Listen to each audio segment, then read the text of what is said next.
Golf Central on YouTube, brought to you by TaylorMade. Let's get you ready for this week's tour stop, the RSM Classic. Here's what to watch for on St. Simons Island, Georgia, and Webb Simpson enters this week ranked 6th in the world, highest ranked player in the field with 20 of the top 50 teeing it up. There are 5 players in the field this week that finished inside the top 10 in last week's Masters, including Sungjae Im, made a splash nationally, tie for runner-up at Augusta. 17 of the top 30 in the FedEx Cup standings will be a part of the field. Major champ Stewart Cink is 3rd in the standings. Get this, making his 600th career PGA Tour start. Let's check in with the featured groups, which you can catch on PGA Tour Live. Speaking of Stewart Cink, he's playing alongside Webb Simpson and Jason Kokrak. Another group, you have a couple guys who live on St. Simons or Sea Island: Hudson Swafford, Harris English, Jason Duffner rounding out that threesome, the defending champ. Tyler Duncan playing with Kevin Kisner, another past champion of the RSM Classic, as well as Charles Howell III. Tripp, how has Webb Simpson been playing at such a sustained high level for seemingly months on end? Well, really, for last season, you know, other than Dustin Johnson, I mean, ran away with Player of the Year, George, but if he hadn't, Webb Simpson would have been one of my guys that I would have had in there, probably with Justin Thomas and Colin Morikawa as well in that conversation. And I would not have been surprised had Dustin Johnson not done what he did to give it to Webb Simpson. He won twice last season, and guess what? He won on a similar type golf course, Harbor Town, right up the road from this golf course. And that's the type game he has. But you know what? It translated across all year. Consistent performance. 8 top 10 finishes. Those 2 wins I mentioned. He also had a second and 2 third-place finishes, so he was at the top of a lot of leaderboards. Now, why? Well, the reason why was he was 6th in strokes gained approach, and he is 13th in strokes gained putting. That grip that he's doing, what it's done embracing that left wrist. He had a bit of a yip there for a little bit when he went unanchored, and he and Paul Tesori, one of the great player-caddy relationships in the game. They really worked on this, and they got it where that came out of that, and now he's staying as one unit, and he is putting brilliantly.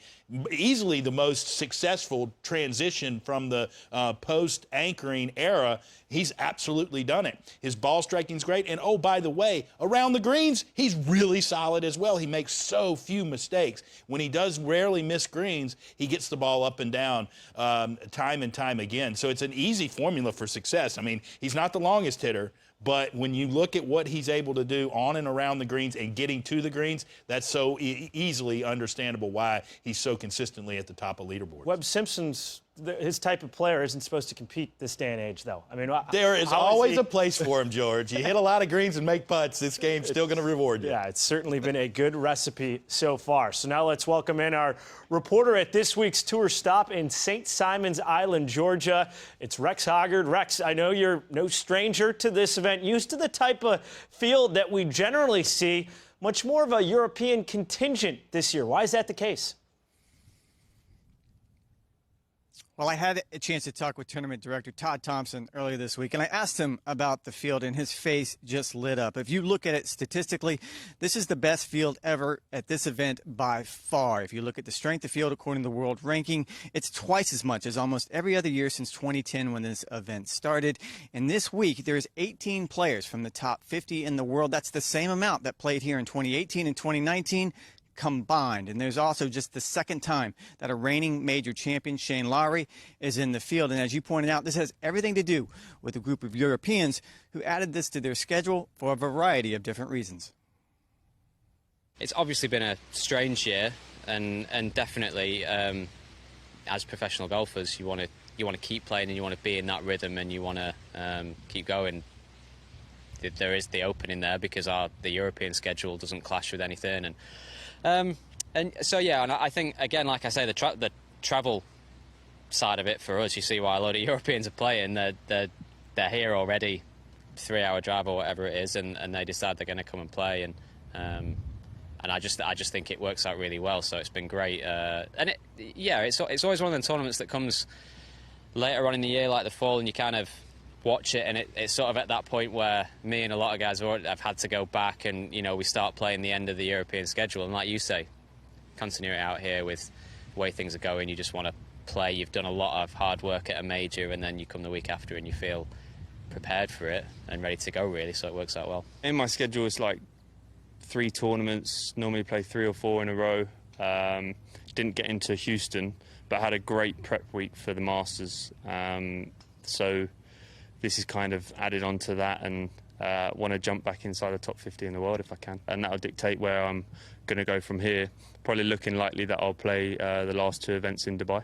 I think the PGA Tour and the European Tour have done an amazing job to put tournaments on for us to play, and so there's worse things in the world than trying to organise your schedule, you know. So for me, like I say, it's normally 3 or 4 in a row, and then revolve it around that. I felt like, you know, joining over here again and playing a little bit more over here, and you know, I enjoy playing over here, top 50 in the world, so getting a few events over here as well, you know, the major championships, and you know, I can put events around that, so it makes it a little bit easier. You know, my daughter's over here in Florida now as well, so a lot of different things made sense to join in and play more. Well, I played in Houston, and then obviously the Masters last week, so I've never been here, and you know, everybody's raved about Sea Island. I thought I'd come along, see what they were all talking about, and it's a really nice spot. The golf courses are great, they're in incredible condition.